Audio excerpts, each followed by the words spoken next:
Today, we're diving into something that touches every one of us: relationships. You know, those intricate webs of connections that shape our lives in ways we might not even realize. We're going to explore this through the lens of interpersonal theory and the psychology of love.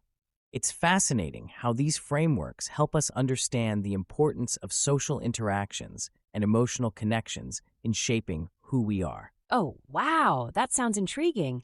So you're saying that our relationships are more than just, people we hang out with or care about? There's a whole theory behind it? Absolutely. Interpersonal theory, for instance, offers a unique perspective. It suggests that our personalities are not static, but are shaped by our interactions with others. Imagine it like a dance, each step, each movement influenced by the partner you're with. It's a shift from the old-school psychoanalytic focus on internal drives to a more dynamic view centered on social contexts. That's such a cool analogy. So it's like we're constantly in this dance with everyone around us, and that shapes who we are. But how does love fit into this picture? Great question.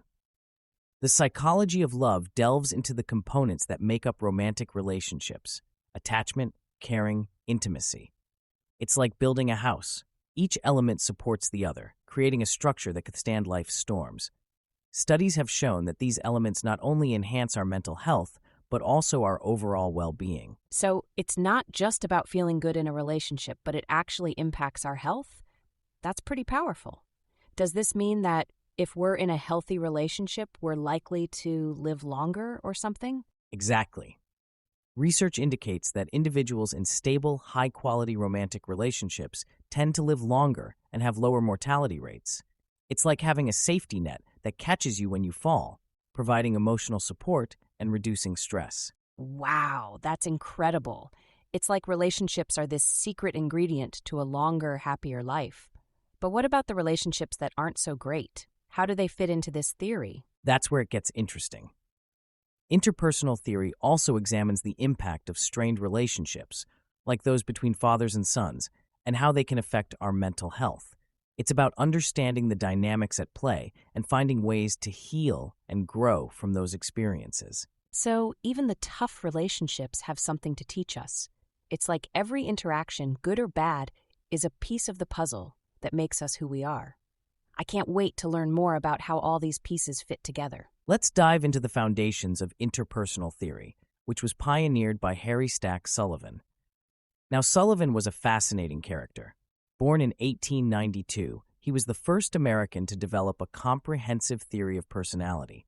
His work was groundbreaking because it shifted the focus from internal drives to social interactions. That's quite a shift. So how did Sullivan's own life experiences influence his theory? Well, Sullivan's childhood experiences played a significant role.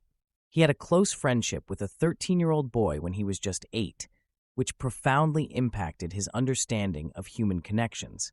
He believed that pre-adolescence was a critical period for forming close bonds without the complications of lust. It's amazing how personal experiences can shape such influential theories. So what are the key principles of his theory? At the heart of Sullivan's interpersonal theory is the idea that our self-system is developed to manage anxiety and is heavily influenced by our social interactions. He proposed that our emotional health and identity are shaped by these interactions, making his theory quite distinct from traditional psychoanalysis, which focused more on individual traits and biological factors. So it's like he's saying that who we are is more about who we interact with rather than what's going on inside our heads. That's a pretty radical idea for his time, right? Exactly. Sullivan's emphasis on social context over individual traits was initially met with skepticism. But over time, his ideas gained traction, especially in modern therapy, where the focus is often on relationships and attachment styles. It's fascinating how these ideas have evolved and become more accepted. It makes me wonder how much of our personality is really shaped by the people around us. That's the beauty of interpersonal theory. It suggests that our personalities are like clay, constantly being molded by our interactions. This perspective opens up new ways to understand and improve our relationships, which is what makes Sullivan's work so enduring. I love that analogy. It's like we're all sculptors of each other's personalities. I can't wait to see how this theory applies to different types of relationships. Now that we've laid the groundwork with interpersonal theory, let's explore how early relationships, especially with caregivers, play a crucial role in shaping our self-concept and mental health.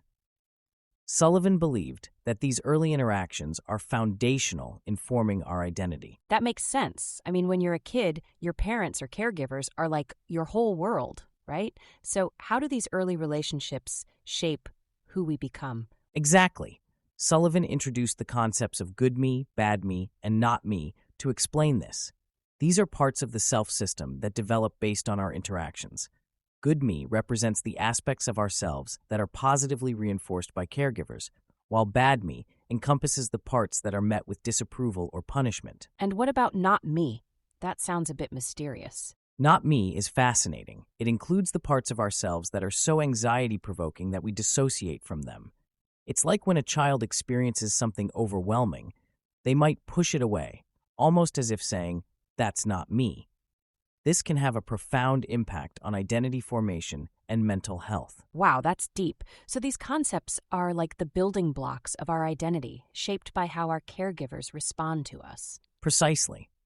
These early interactions set the stage for how we perceive ourselves and others. For instance, if a child consistently experiences positive reinforcement, they're likely to develop a strong good me, leading to a healthier self-concept. Conversely, if negative interactions dominate, the bad me might take precedence, affecting self-esteem and mental health. It's incredible how much of our adult selves can be traced back to these early experiences. It makes you wonder how much of our behavior is just a reflection of those early interactions. That's the essence of Sullivan's theory.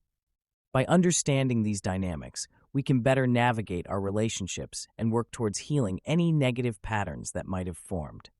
It's about recognizing the influence of those early bonds and using that awareness to foster healthier connections. It's like having a roadmap to our own psyche. I can't wait to see how these ideas play out in different types of relationships, like romantic ones. All right, let's shift gears and dive into the psychology of romantic love. It's a topic that's captivated researchers and poets alike for centuries.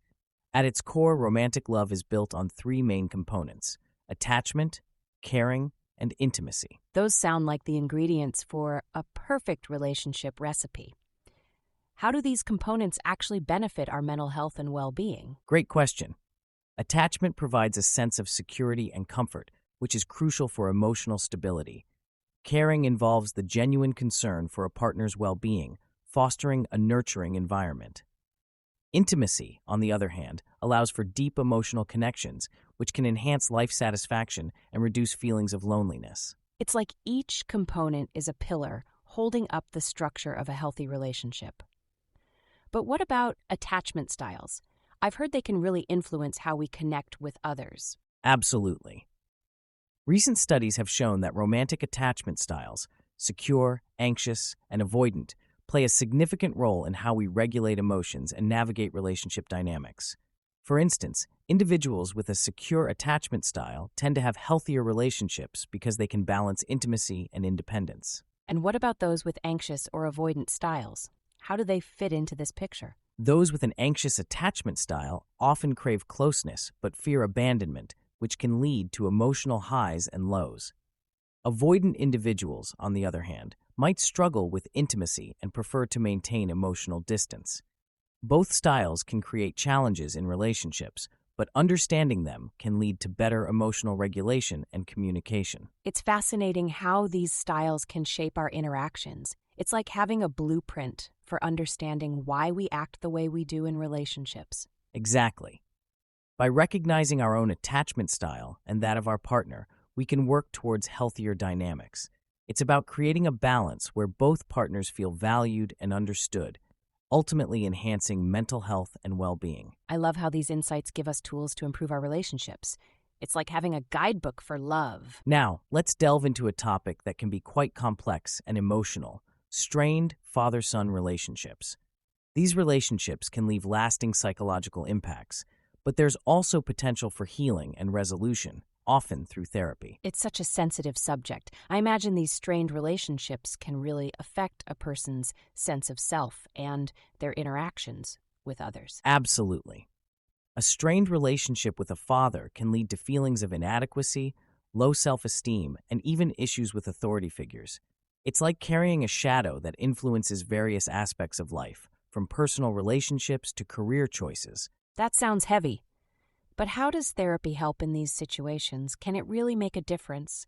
Therapy can be incredibly transformative. It provides a safe space to explore unresolved emotions and childhood memories. Through this process, individuals can confront feelings of anger, disappointment, and grief, which can lead to meaningful resolutions and personal growth. Do you have any personal stories or examples of how this healing process unfolds? Certainly. I recall a story of a man who, during therapy, realized that his strained relationship with his father was affecting his own parenting style. By working through his emotions, he was able to break the cycle and build a healthier relationship with his son. It was a powerful journey of self-discovery and healing. That's inspiring. It shows that even deeply rooted issues can be addressed and healed.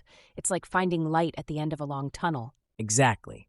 The key is willingness to face those difficult emotions and the courage to seek help. While the process can be challenging, the potential for a renewed sense of self and improved relationships makes it worthwhile. It's comforting to know that change is possible, even in the most strained relationships. It gives hope to those who might feel stuck in their current dynamics. Let's shift our focus to friendship dynamics, a topic that's just as crucial as romantic or familial relationships.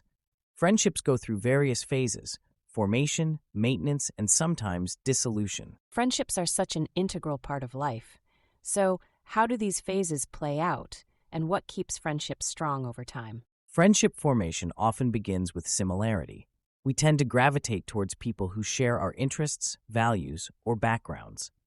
It's like finding someone who speaks the same language, making interactions feel effortless and enjoyable. That makes sense. It's like having a built-in connection, but once a friendship is formed, how do we maintain it? Maintenance involves mutual support and regular interaction.